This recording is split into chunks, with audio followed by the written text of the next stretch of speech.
Why, hello there, and welcome to the Star Wars Half Hour. I'm Rich. I'm D-Rock. And we have some potentially depressing things to tell you on this episode of Star Wars Hour. Absolutely. Last week, we went through our whole solo, Star Wars, a solo story review.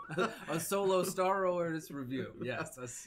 And I started out a little bit more optimistic than D-Rock here, but as we were going through all the things in the movie, I was like, wait a minute. I turned him to the dark side. It's not that great. No. We still haven't seen it again, though. Yeah, it's true. But we ended up with a 7.5 and a 7.0 score here. Which is a 7.25 for the average of the Star Wars Hour here. Anyways, so, of course, now, since Solo is out and...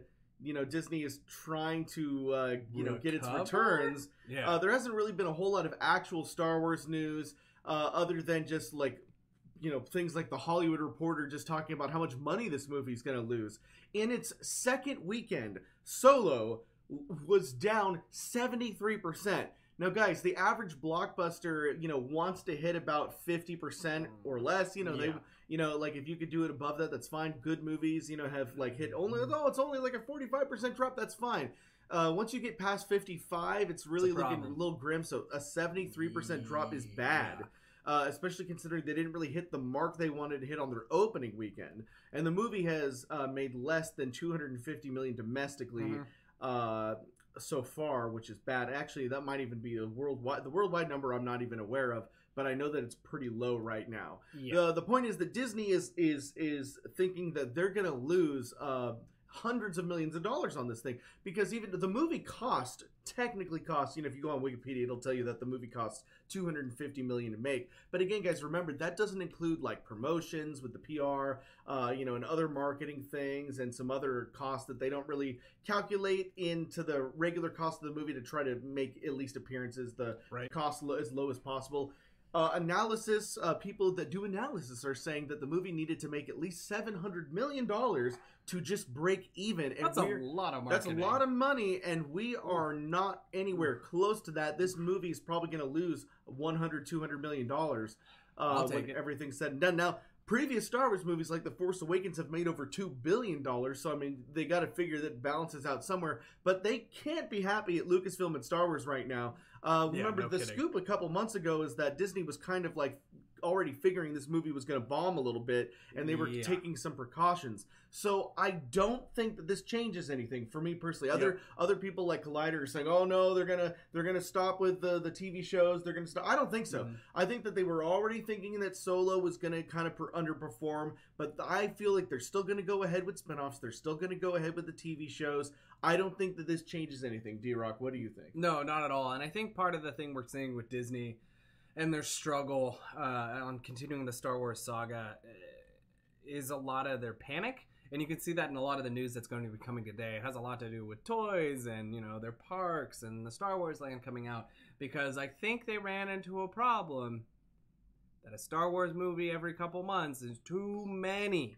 I personally don't care. I would watch every Star Wars that comes out, and if they came out every 3 months, I'd be at the theaters every 3 months. But that's because I'm a fan, and I talk on this show.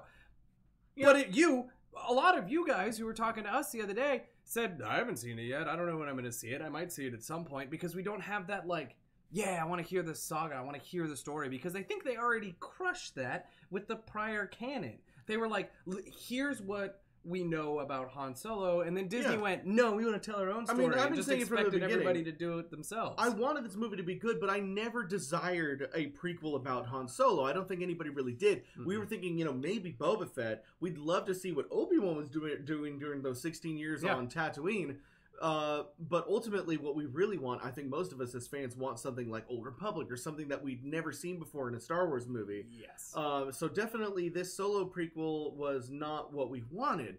I don't think that that's going to slow down the Disney machine, though. I do. I think that I disagree with the people that are saying that it's Star Wars fatigue. Look at Marvel. Marvel has 3 movies a year, and they're not slowing down every single. But I think the thing is, it wasn't that we are having. Marvel's doing good. Well, that's what I'm saying. It's not that there wasn't enough time between movies. It's just that people were really unhappy with The Last Jedi, and this movie isn't that good either. And so when you have a I actually like The Last Jedi, and I think thought you it was did great. too. But when you have such a controversial movie, and then 6 months later release another controversial movie, it kind of starts to take its toll a little bit. The fatigue's over mediocre movies. Yeah. What everybody said was, yeah, this was a fun movie. We didn't need fun after what was largely a very contested film. The Last Jedi was 50-50, I mean, if you read the internet. If they were releasing 3 or 4 Star Wars movies a year and they were all on the same caliber as, say, The Empire Strikes Back, I don't think anybody would be bitching, you know? It's just that the last couple have been kind of like, you know. Well, and they started off this whole new series, which is why I don't have faith in JJ coming up with episode 9.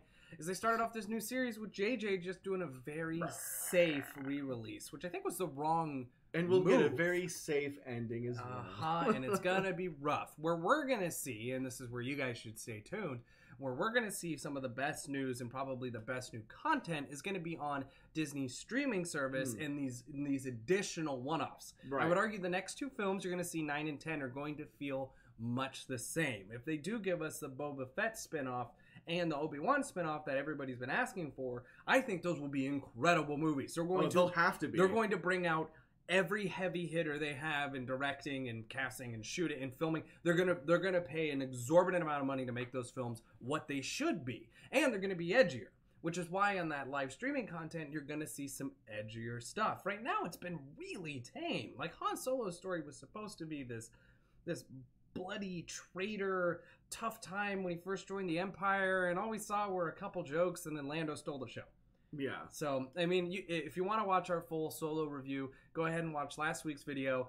We break it down over quite some time. We almost did scene by scene. So, with that being said, do you have anything else as far as an intro, or would you like to just dive into a little bit of the news that we have? Well, I mean, that's pretty much it as far as what, I was like, I gotta get this off my chest. So if you want to dive into something else, let's go ahead. Yeah, let's do some of the fun news for you guys up front, just as far as the toys go and trinkets that you want to put on your desk that are Star Wars related. That's kind of my favorite because it's cute. It kind of shows what the kids will be playing with and what I'll have on my desk as far as where Disney is taking that and Hasbro and things like that. Then we'll go into some major news as far as what we talked about earlier, which was pricing and where we think they're going to take the Star Wars universe next. So the first toys news we have is the Hasbro is bringing some of the Star Wars comics best characters out, which is going to be an absolute blast. There's IO9.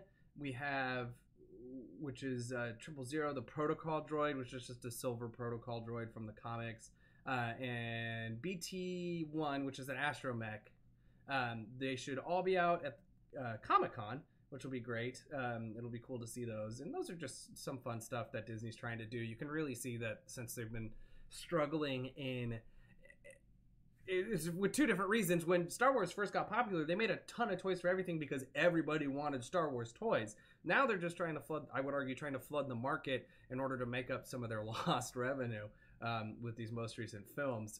We also see some changes with Disney's Disney annual pass holders. Once Star Wars Land opens, are going to have a whole new slew of blackout dates, which is fair for me because I'm in Northern California and heck knows I don't have a season pass. But it's just one of those things where Disney's really trying to push that. Instead of creating a good product, they're really focused on market share, which I don't think they understand that a good product equals good market share. So we have a little bit of that too as far as the news.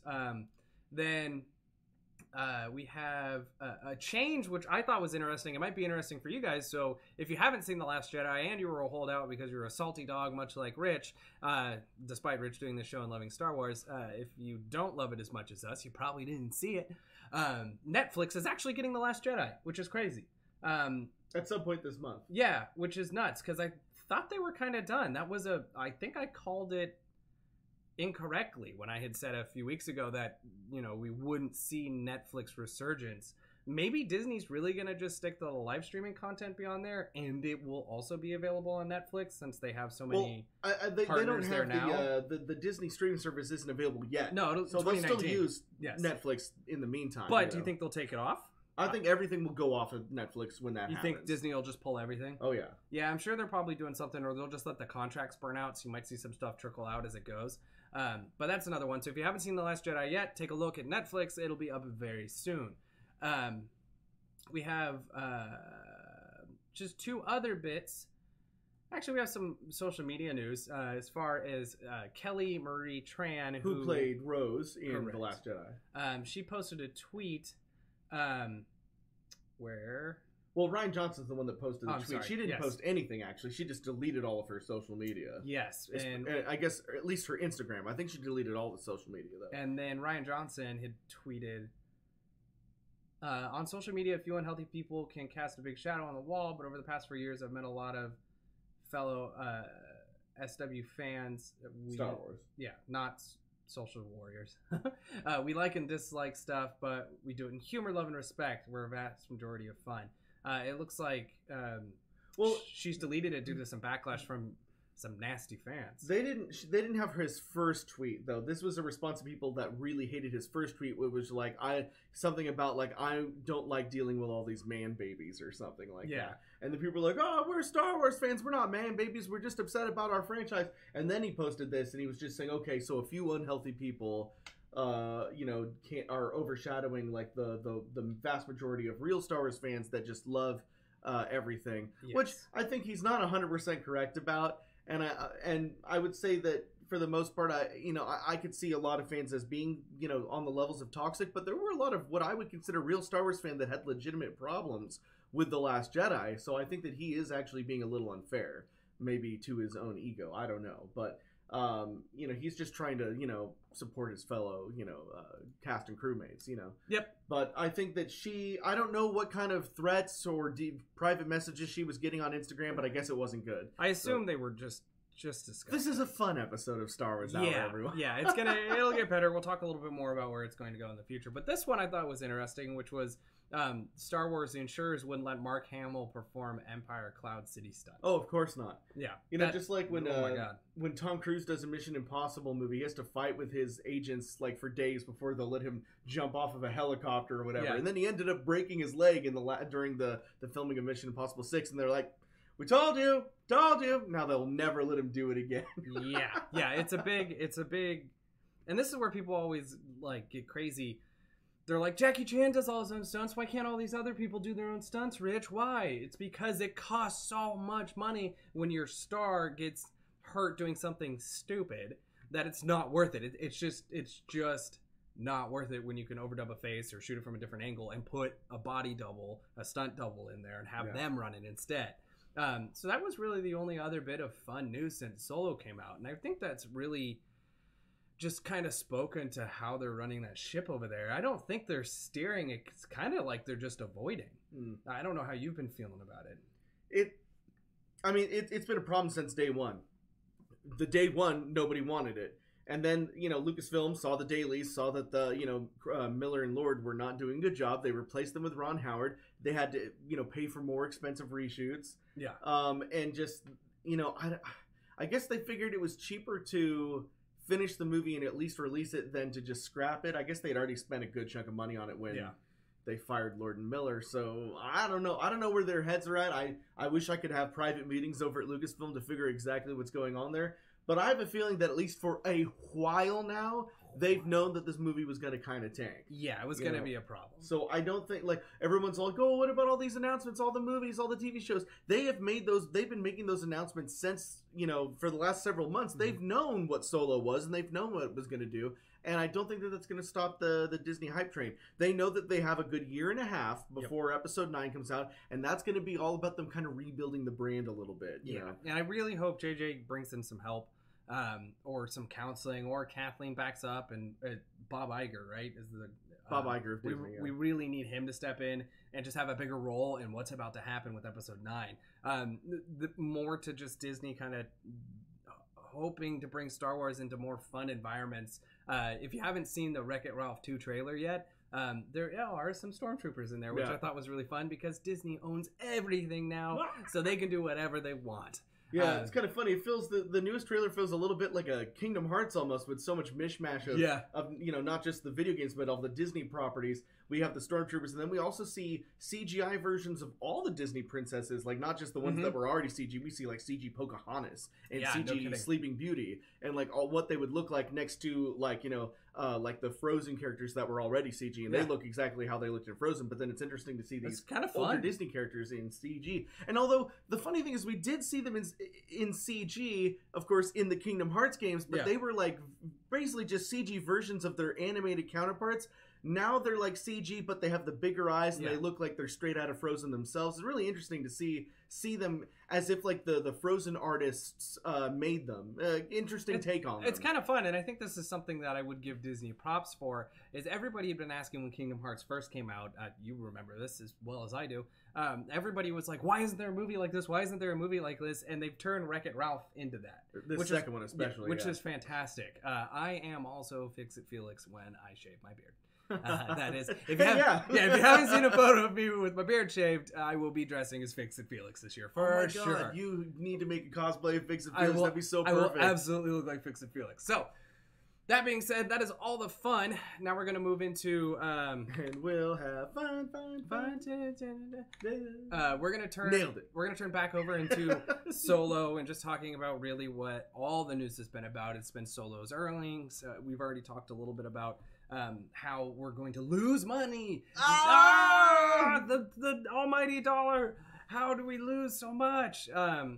And I don't know if we need to beat that anymore. If you just want to talk about what we're going to see next. It'll take them a month in toys and merchandise to get that money back. This is not a big deal, It'll be guys. Fine. Park sales. Disney makes, if you ever look at their earnings, they make so much that losing $500 million is like their tax donations. It's really, nothing. the old Spaceballs joke that Mel Brooks do. He's like, "Oh, merchandising, where the real money of the movie is made." I mean, he wasn't wrong. No, like in today's movie landscape, you put out a movie that makes blockbuster film and make about $1 billion, but what you make in toys, in bed sheets, plushies, theme park crap, all this other stuff, endorsements on sodas, etc., is so much more. I mean, you'll spend $10 on a movie ticket, but how much do you spend on all your Star Wars toys and your merchandise and your Dr. Pepper that has Han Solo's face on it? I mean, it's $2 there. It's a lot. Yeah.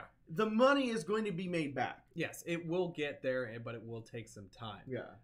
So let's talk about what we're gonna see next. As far as what's been projected, we talked about a little bit at our spoiler review, but a lot of people weren't able to watch that because you hadn't seen it yet. If you haven't, there's going to be a link right here at the end of this video, so you can go back, and that'll be at the end if you want to scroll there and watch our spoiler review. Something we mentioned on that is what we're going to see next, and a lot of the news that had come out in the whispers in the leaked world were we talked about Boba Fett and Obi-Wan, and the reason that Alden Ehrenreich had been signed on for 3 more films was because he'll be in it, he'll be a little cameo, right? I mean, yeah. Oh, good. Strong opinions from Rich. Yeah, and that's what we had talked about before. Do you think you have any guesses yet on what we're going to see in 9? Do you? I can tell you my opinions all day, but I've been talking a lot. So what do you got for me? I mean, episode 9. I mean, we've talked about it a bit. I do think that we're going to get a bleached version, if you will, of what episode 9 was supposed to be. Very clean, very J.J. Abrams, very safe. It's hard to say. The Leia thing is the thing I'm most confused on how they're going to deal with. But I think especially after all the hate and people disliking certain things, and they killed off Luke. I think that they'll pay Mark Hamill a good chunk of money to come back as Force Ghost Luke. Yep. And we'll probably see a lot of other Force Ghosts too. Again, they have said since the beginning this is supposed to wrap up Star Wars, not just the sequel trilogy. Yes. So whatever that means, they're going to have to do that effectively. I just don't know if I trust JJ to do it. I just don't know if I trust JJ. I don't know if I would trust JJ Abrams to help me move my stuff to a new apartment. No, because he would pack half a box, close it, and call it done. Yep. Oh, shots fired from big directors over here. Oh, no, it's I don't know what the story's going to end up being, but I can guarantee you most of it and I'm going to make this call now, and maybe I'll go back and say I'm wrong, but I bet most of them are going to be about building the rebellion back up. 9 is going to have to be another build up because of what happened in 8, and then 10 is what we were going to want in 9. So you do think they're going to just go straight to 10? They're not going to like close this off at a trilogy? No, I don't. I think they're going to have to carry it forward. I think they're going to have this big build up, and it won't cliffhanger again, but it'll be some type of stalemate resolution. It does seem like an awful lot to put into one movie. You know, yeah, so because they'd have to go on the... As we know, at the end of 8, if you haven't seen it already, The Last Jedi, the rebellion doesn't exist. They don't.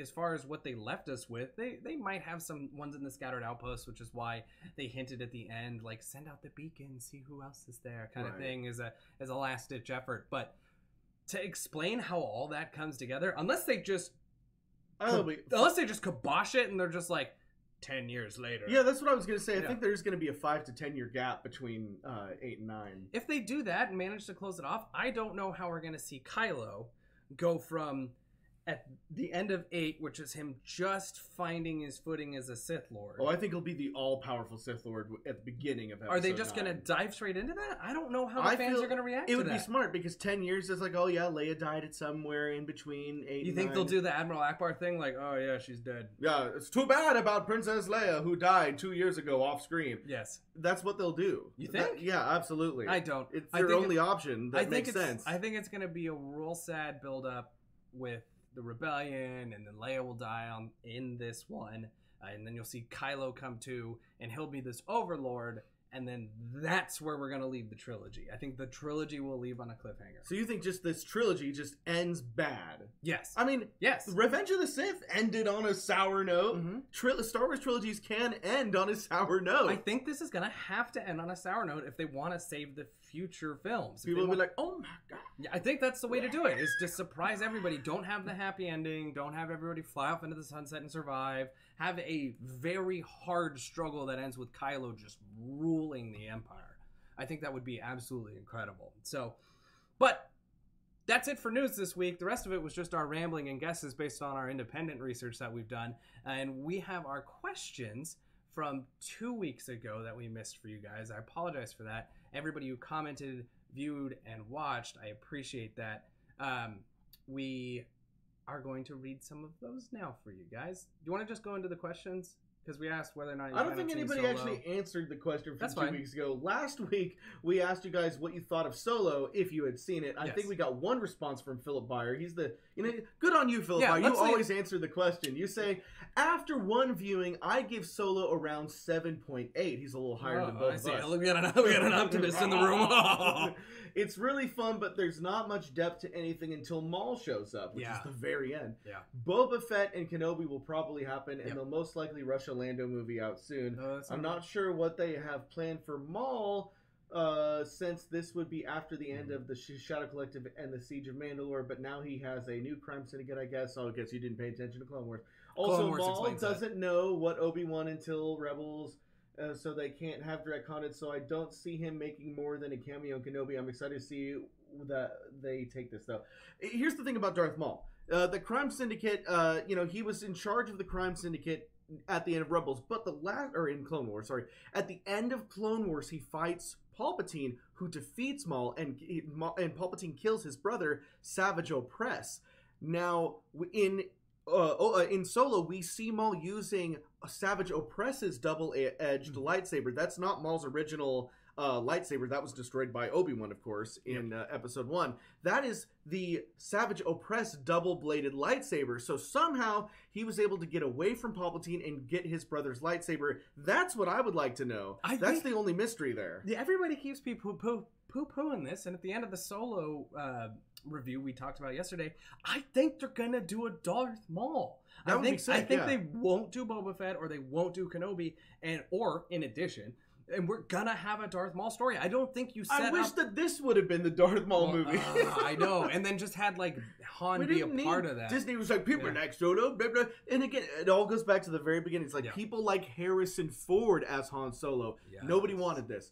No, They should have just made that Maul movie. You didn't need to know Han Solo's story on screen because Harrison Ford was Han Solo, so you actually got to watch him be in everything else, and his character just kind of expanded the universe. Mm-hmm. So, though that was the answer to last week's question of what do you think about the Solo film, then we have some questions you guys asked us 2 weeks ago that we weren't able to get to because we rambled forever on Solo. We have one question here. From Gannon says, do you guys enjoy the merchandising that goes along with the Star Wars films, or are you enjoying it mostly for the experience? I mean, we've done videos before where we do, the Star Wars Force Fridays. I love Star Wars merchandise a little bit more than the average 30-year-old should. But you know what? It's all fun. Yep. So thank you for your question, Gannon136. Absolutely. I've appreciated it too. I'm the one who always brings the news on it because I like that stuff. I got to give a shout out to Hockey Song because you pointed this out a couple times and I read the questions before we started. I have turned up the mic volume, so hopefully we're loud enough. He also has a question. He Yes. says, my question to you guys is, do you guys think Rian Johnson still deserves his own trilogy? Because, again, they've said he's making a whole trilogy of Star Wars films, even though a majority of fans hated The Last Jedi. Well, first of all, again, it was not the majority. It's a very vocal and loud minority of fans that hated The Last Jedi. But when you actually think about the number of people that didn't like it, it's a very small group compared to the majority of Star Wars fans. The majority of Star Wars fans and critics actually loved The Last Jedi. And again, we liked it too. I don't know if I would say I loved it because I had some problems with it. But it was more than just a fun movie. Yeah, it was better than Solo, but I would not say that the majority of fans hated the Last Jedi. Do I think that Rian Johnson should do his entire trilogy? Yes. He says yes. I say we'll see if it ends up, being good or not. I think Rian Johnson's smart enough and isn't really about himself enough to ignore the very vocal minority they had. I think he would make some very tangible changes in his trilogy to truly bring forward the Star Wars experience back into what it was. I think he could do it. I'm not worried about that. Underdog Review says, why would anybody with a successful life watch this movie? Because I love Star Wars, man. I was going to say, because I don't have a successful life. Yes, you do. Salt. The floor is salt, the air is salt, everything's salt. Rebecca Rand says, my question is, if you could have any story from the comics novels that revolved around non-Force users like Rogue One and Solo, what would you want? I don't even have to read the rest. It's Shadows of the Empire. Shadows of the Empire all the way. We need it. Dash Rendar versus Prince Caesar from Black Sun. That's what I want. Please. Yeah, that would be incredible. Please. Awesome. And so then it goes on to say, mine would be the War of the Jedi and Sith, maybe more of an HBO TV series because of how intense it is. And that's what I think you're going to see. You're not going to get that HBO intensity on it, but you're going to see a little bit of that in the not the live action series, but the streaming series that Disney's going to come out with in 2019. I'm calling that now. There's no way with the trajectory that popular films are going that it's going to be a campy, like, Chewbacca Christmas special. It just can't be. So... But with that, do you have a question for this week, Rich? I do have a question for this week, and it's very simple but could be broad question. It's simply this. Based on the performance of Solo and where the fan base is right now, do you think that we should limit Star Wars back to just one movie a year, or do you think that you'd be okay with 2, 3, 4 movies a year if they just up their game and make sure that the quality's there? Do you want to see less Star Wars? Do you want to see more Star Wars? Or do you think that Disney should just stop making Star Wars movies altogether? Don't give them that option. That's going to be everybody's choice. And then, as always, if you have a question for us, feel free to put that in at the end of your answer. Right. And go ahead and like this, share it, hit the subscribe button if this is the first time seeing us. And the subscribe's gotten a little bit more complicated now. You have to hit the subscribe and then hit the bell and then hit the all button at the top of that. Yeah. Because for some reason, YouTube just can't have a consistent way that you subscribe to videos. So subscribe, bell, all. Boom. And then you'll get us in your feed, maybe. Yep. And right here, in case you haven't seen it yet and you have seen Solo, is going to be our Solo full spoiler review. Go take a look. We will check back for the people who have not seen it yet and answer those additional, we'll basically get your opinions on it. Go ahead and post them there. Cool. We're going to wait for about 10 seconds so this can sit here for a moment. Because as always, we love you guys. We appreciate you. Also, some more news while this sits here. If you have not checked out our Facebook, go ahead and like us on Facebook. Get on that Patreon. Yeah, what's the Facebook link, Rich? It's facebook.com/RMAProd. Yeah, it's in the description below. It's in the description. Okay, bye. And Discord. Get on Discord. Bye. Bye.